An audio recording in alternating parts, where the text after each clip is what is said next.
Welcome to the new Cyber Frontier, bringing you the latest news on the local Colorado economy and initiatives that focus on the development of cybersecurity economics. You don't have to be a computer or cybersecurity expert to get plugged in. Your host, Chris Gorog, brings it straightforward, asks the tough questions, and brings the cyber world to a level of understanding for everyone. Chris is personable and opens up with our guests on the issues we all would like to see addressed. You can find us on the web at www.newcyberfrontier.com. Now join our host as he introduces the topic for today's New Cyber Frontier. Welcome to today's episode of New Cyber Frontier. On today, we're going to be talking about maritime cybersecurity. We have our guest, Nick Anderson, CISSP, or GSLC, a couple more that we're not going to go through them all. But Nick is a board member for the Center for International Maritime Security, CIMSEC, and also the VP of Corporate Strategies at Invictus International Consulting. Nick, welcome today. Thanks for joining. Thanks for having me. I'm looking forward to it. Sure, I am too, definitely. With my background, I spent some years in the Navy. If I haven't said that on the show before, I probably have. But the whole oceanic and the maritime aspect of engineering has always been an interest, because when I was in that world, it was everything you did.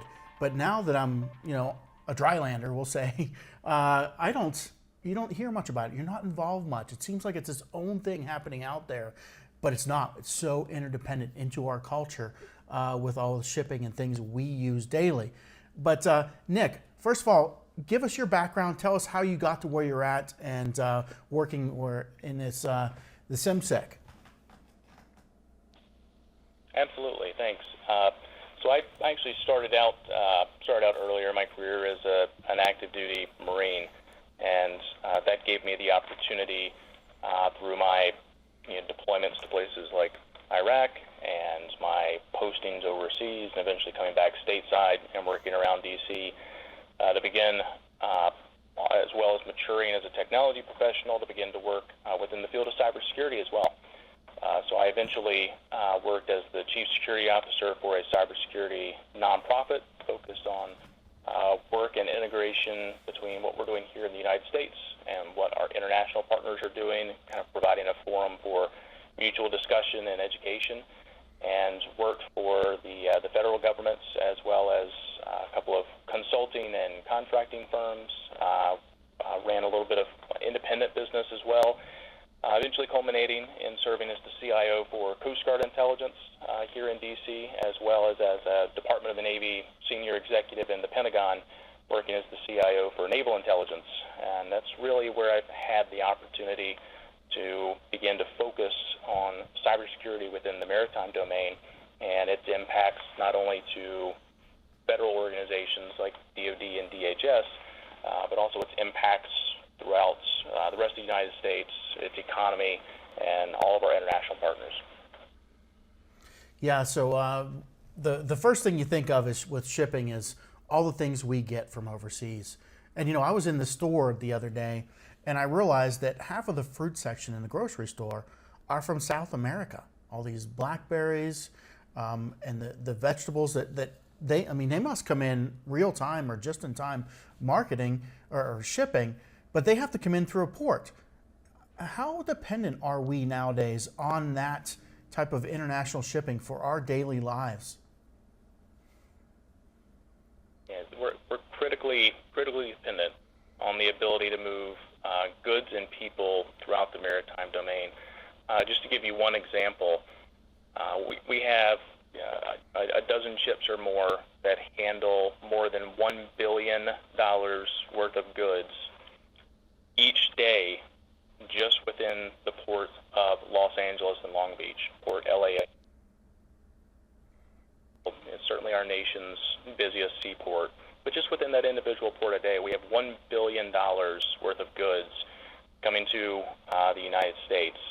That's impacts, as you mentioned, within the agricultural industry, imports with things that lots of people look forward to, like the new iPhones that'll be coming over with the new launch being announced, automobiles, you name it. It's traversing through our nation's major seaports and has impacts throughout industry segments that we probably couldn't even go through them all here today. Wow. So let's take a break. When we come back, we're going to talk about the top cybersecurity needs and problems that Nick is seeing with maritime cybersecurity. Be right back after we talk to our sponsors. We'll be right back with the rest of today's show right after these brief messages from our sponsors. Cyber Resilience Institute helps build strong cyber communities designed to prevent members from attack. Like building a neighborhood watch, it takes coordination and a sharing community to protect our identities and valuables in the virtual world. Typically, we hear that organizations know they need to do something to protect their cyber assets, but don't know where to begin. Let Cyber Resilience Institute help your community create an action plan. Cyber Resilience Institute will build your community or business marketplace so that it is designed to support a collective cyber defense. Contact them for more information at cyberresilienceinstitute.org. All right, welcome back. We are talking to Nick Anderson, the board member for the Center of International Maritime Security. So Nick, we got an intro. We understand the criticality of what we're depending on for international maritime transportation. And you look at the cyber aspects. What do you see as the primary industry problems that are critical or we need to be the most concerned about when it comes to cybersecurity in this maritime engineering environment? Yeah, I think it's overall, if you were to put it all in one big bucket, it's securing our nation's maritime transportation system. And that looks at the security and safe operation of vessels, a secure operation of the seaports, like we've already talked about, places like the ports of Los Angeles and Long Beach, the terminals themselves, and all of the related infrastructure, both used on the government side, used by our ports authorities, used by industry, and used by individual consumers and suppliers to make sure that they're actually able to provide for the movement of goods and the flow of commerce back and forth. Yeah.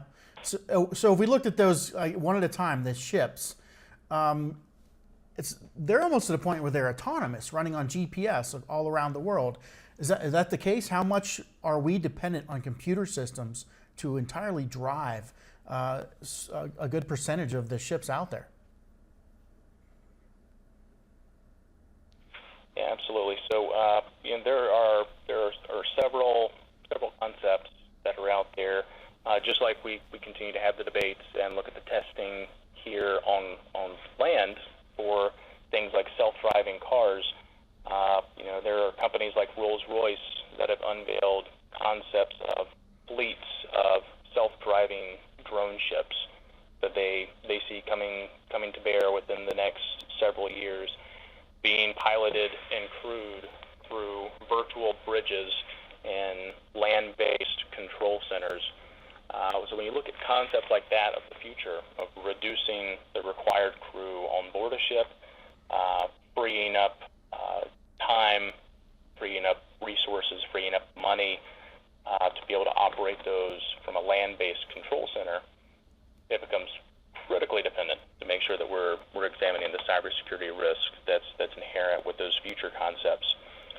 Today, when you look at the integrated nature of our systems that are providing relevant real-time information to merchant mariners, to ship operators, to those captains all throughout the world, you're really talking about the ability for people to rely on good information to make decisions regarding the safety and security of people operating at sea.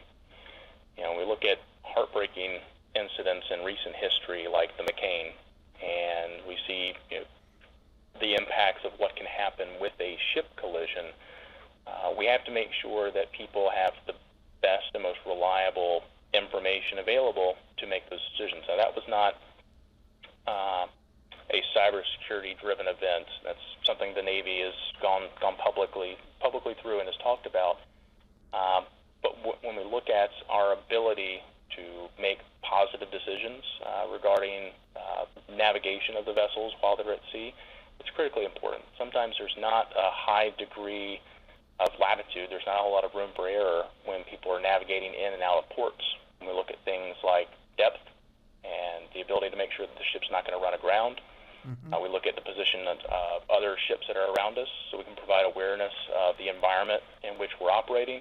We're talking about environmental hazards as we look at the flow of increased ship traffic in the Arctic, and that's an economic and commercial impact as cargo looks to use that ship, that transit route, and it's a tourism impact as well. The ability to be able to understand where ice is and where we can safely navigate is critically important, as well as being able to understand ship positional data at any given time. And that's for a number of reasons, both to be able to understand traffic and the conditions. If I'm piloting a vessel, I will need to understand where other people are, but also for tracking of the time in which a vessel will arrive, because there's only so much throughput and availability for a port to be able to load and unload cargo from some of these mammoth vessels that are coming in delivering all these goods. And also for security and for safety. We need to understand where those people are at any given time. So if we have to participate in something like a search and rescue operation, last known good positions, and being able to understand who else is in the local area that might be able to assist most quickly where that time is so critical is really, really important. And being able to secure those systems and provide an assurance as to the level of reliability of that information that shipmasters and people that are involved in the associated industries are using, that's the core of it. Yeah, and I think that was the second one we're talking about there is kind of like a supply chain tracking or distributed supply, people, products, crates, different ships, the logistics of everything, tracking where it's all been, where it's come from, what ports you might have been, what you've been exposed to, what the crew might have been exposed to. All that is just a big logistics mess. It absolutely is. And when we look at the ability to use data in real time or near real time to make very important decisions, it's easy for us not to think about that day to day. But there is a captain of the port exercising authority as the senior Coast Guard member, making decisions as to which ships come in and which ships leave, and what cargo or people might present some sort of risk or threat to the United States and our prosperity. They're making those decisions based on the best data that they have available. And we have a mandate to make sure that they have the best data available to make those decisions. Whether that is labeling of certain cargo as dangerous or hazardous cargo that might need to be screened and verified for accuracy before it disembarks and comes into our port, whether it's making a decision of which vessels might need to be boarded or inspected before they're allowed into the port, or when we look at crises that we've faced over the last several years. The Ebola crisis was a great example of this. It's critically important to make sure that we're understanding the health impacts of cargo disembarking in our ports or for people disembarking in our ports. That could be commercial cruise liners, that could be cargo ships and their crew.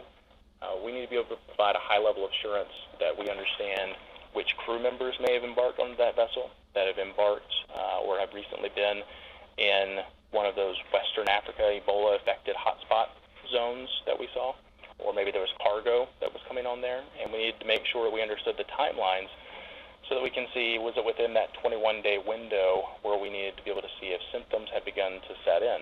We saw it as well with the cruise liner that had the nurse who embarked after handling patient waste from an Ebola-affected patient.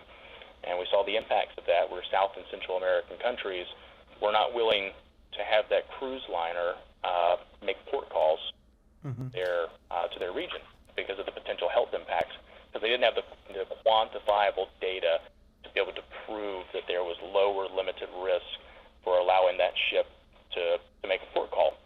we look at the economic impacts of that, if we don't have data available and we can't clear a ship to be able to come in to the region because we haven't been able to protect our systems, because the systems might not be available, because data isn't as reliable as it possibly can be, because we can't assure the integrity of the data, suddenly that becomes a big impact. If you have, let's take the port of LALB, again, from our original example earlier. If I have $1 billion worth of cargo that's sitting offshore each day that I cannot provide the level of assurance to clear it to come into a port, that's a lot of rotting, wasting agricultural imports. We're talking about impacts in money, impacts for people here within our nation being able to just go get the food in the way that they're used to being able to get food. As you mentioned, you see just how many things within your local supermarket are being imported from foreign lands. We're critically dependent on the maritime transportation system and its existence to enable that maritime commercial traffic. Yeah. Well, let me stop here. We're going to take a break and hear from our sponsors. When we come back, though, we're going to talk about what this means to the average person. And we'll be right back after we hear from our sponsors. We'll be right back with the rest of today's show right after these brief messages from our sponsors. Over 3 million data breaches happen every single day. That's over 2,000 records being compromised every minute. So often, we focus on securing web data access. But what if the attackers are already inside, having gained direct access to your storage through data management software? When it comes to communications that go directly into your storage devices, make SNIA your first line of protection. SNIA's conformance testing limits outdated communications that are known to be used by attackers. It works continuously behind the background to make sure your storage is protected. To find out if your data is truly secure, visit our website at www.snia.org/cybertest. So welcome back. We're talking to Nick Anderson from the Center for International Maritime Security. And we want to get into talking about how this impacts people. But I know that we've already had some cyber incidents that just came to mind when you were talking. But Port of Houston was shut down on accident by a hacking attack where the hacker was actually going after something else, and it was like collateral damage off to the side. Boom, shut down a whole port. What is the impact and the probability of this happening all over the world? Yeah, so it's I don't know. I don't know that we'd ever be able to say that there's a high degree of probability that might happen. But the possibility of lateral movement, of exploiting thing A that somebody might be going after, and having them accidentally as they kind of began to surveil and recon the general area, move to thing B, that might happen to be some of the systems that are supporting seaport.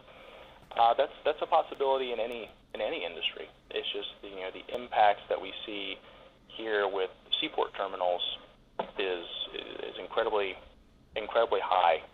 We see, because you mentioned Houston, and you see the impacts that any one seaport can have. It can be devastating should that happen either intentionally or accidentally.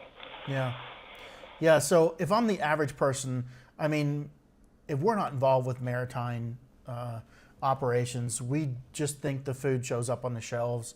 What is it that somebody that is just listening to this can say, wow, how could I get involved? How could I be proactive in any kind of a risk or problem that would come out of this that would impact me directly? What would you recommend?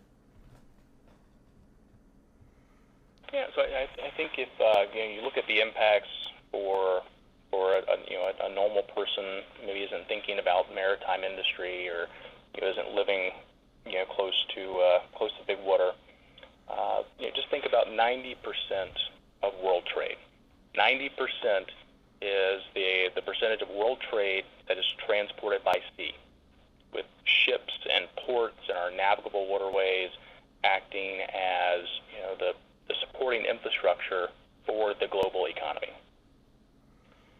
When we look at something like Houston potentially shutting down, and I live up here in Northern Virginia, when we look at the impacts that something like Hurricane Harvey has had on the Gulf and the ability for oil production to operate, for the port to regularly operate, we look at the impacts of things like that. I'm paying more for my gas up here, and that's just one port, one regionally, one regional event that hasn't necessarily affected the weather or operations here in Northern Virginia, but I'm feeling the economic impact of that every time I go to fill up my car. There have been several kind of social experiments recently where people have taken all the food off the shelves in a supermarket and said, if we get tougher on trade, if we get tougher on immigration or whatever it might be, here are all the fruits and vegetables or meats or whatever it might be that are available here within the U.S. only. And irrespective of your position socially on the messaging behind why somebody's doing that, it's a stark realization for many people to look at. These are all the things that are affected if I can't provide for the safe import of those goods into the country. And you said it's like 90% of the things are going to be off the shelves. Is that a good equivalent? Well, I don't know that 90% of the things are off the shelves, but the 90% of our world's trade, so that's imports and exports. Because we have a lot of things that we make here inside the United States that are also exported goods elsewhere, which would have an economic impact here. Maybe if we're making, I don't know what it might be. Maybe we're making boats, or we're making ATVs, or BMW, for instance. BMW's SUVs are manufactured in Greenville, South Carolina. They're not manufactured anywhere else. If we can't get those SUVs out the door and shipped somewhere, wherever they might need to go, it's going to provide economic impact right there in Greenville, South Carolina, which isn't touching the coast and our nation's larger waterways at all. Yeah. So 90% of that world trade moves by sea, though, and I don't know that we have the capacity through air travel, for instance, to be able to supplement in a long-term, sustainable way, a supplement to major ports and waterways being shut down for any given extended period of time. Yeah. So let's kind of move on. We'll say, what do we need to do to control or to mitigate the risk? What are your biggest risks you see from a cybersecurity standpoint that we need to say these need to be addressed, and society needs to know, legislators need to know, people making decisions need to know that we need these things to be addressed? I think it's minimum standards. When we look at many other industries, the financial industry, for example, not even looking at the way that the government operates and maintains its own systems, just look at industries like financials. Our finance industry has several different elements that provide minimum standards that they must meet and they must adhere to, and it's inspectable and it's regulated, and they're responsible to somebody who's going to provide an independent assessment of whether or not they're meeting that standard. I think we really have to look at elements of our critical infrastructure as a nation that could also benefit from minimum standards, from shared intelligence or information. I use intelligence loosely here. Shared intelligence or information that can provide benefit of awareness of the threats that can affect them as an industry. We do the same thing with our aviation security organizations, where we look at providing information of new potential terrorist plots that may arise that may affect the safety and passengers and the secure operation of our airliners. With our maritime industry, providing the minimum standards that they might be able to meet, where for ports and facilities and terminals, there are already things like physical security standards for things like fences, video cameras, guards, certain physical protections that are typically in place and are well regulated and inspected. I think as organizations throughout the government mature, We need to see those same minimum standards and prescribe best practices, as well as potentially threat information sharing, become much more widespread. And it's a two-way street. It's people like government and regulators pushing some of that to industry, and I think it's also industry beginning to stand up and recognize that there's much more than just a bottom line impact for themselves, but a wider impact where they can be reaching out as well to become leaders and developing themselves in the industry in this way. Okay, very interesting. And I've learned a lot today talking to you as well. As far as on your personal side, you have your own company, or you work for your VP of Corporate Strategies at Invictus International Consulting. Talk to us about what you do and what type of customers you have, who could reach out to you, and what services you offer. Yeah, absolutely. So Invictus International is a company that is largely focused on national security, intelligence, cybersecurity, and technology service offerings. So we're headquartered out of Old Town Alexandria here in Northern Virginia, but we have customers and clients all over the world, where we have people that are providing services both to government clients and to commercial clients. We've done business in New York City with financial sector, and Houston with oil and gas, and with our national security community and our homeland community, where we were even recently recognized by GovCIO magazines, one of the top 10 homeland security service providers for 2017. So I think people can reach out to us for any number of services, whether it's just consulting services to come in and help them assess their own level of risk and perhaps where they're sitting today and best practices they can take on, like some of our commercial clients have. Or they can bring us in for managed services, where we'll provide those services to them in-house, or we'll provide regular penetration testing, red teaming, vulnerability assessments, and the like, to either help them meet their regulatory requirements or to just ensure that they're keeping themselves adequately protected in accordance with best practices and what we can observe and demonstrate as vulnerabilities within their own infrastructure. Okay. Well, there you go.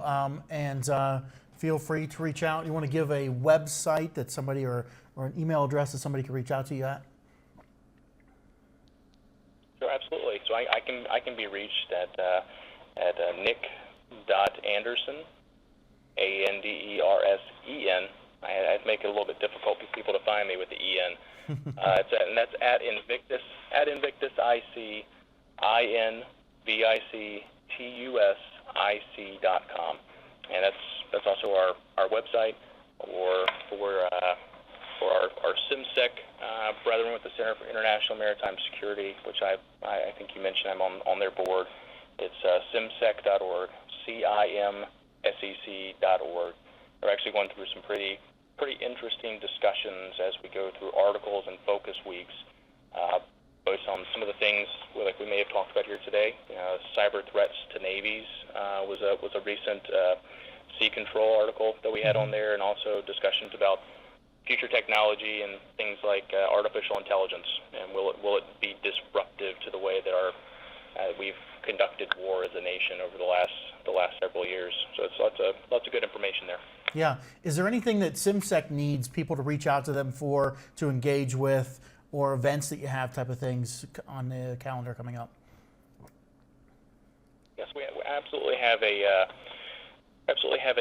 terrific chapter program for local in-person interaction with different focus areas, different events, different areas, and that's both within the U.S. and we have international chapters as well that people can find. We're always looking for authors to submit articles for review and publication there through CIMSEC as a platform. And of course, as a nonprofit, we're always on the hunt for sponsorship opportunities and for the opportunities to engage with people in the strategic discussions of how we can better provide for the security of our international maritime domain. All right. Well, thanks a lot for joining today, Nick. I definitely have learned a lot myself. Appreciate you doing it. Thanks. The views or opinions expressed by me during this podcast are my own and are not those of my employer, Colorado Technical University. We hope you have enjoyed this episode of New Cyber Frontier. Remember to get involved. Often we think that someone else will handle privacy and security in the virtual world, but you are the only one truly in command of your virtual fate. Join our mailing list so we can keep you informed of breaking news and new releases. If you have an idea, if you have a question that you would like to hear answered, or if you want to get involved with our efforts, reach out to us at newcyberfrontier.com. We also encourage you to visit our sponsors' links, as they are the ones that really make this show possible. I want to thank each of you for supporting the show, and we look forward to seeing you back for the next episode of New Cyber Frontier.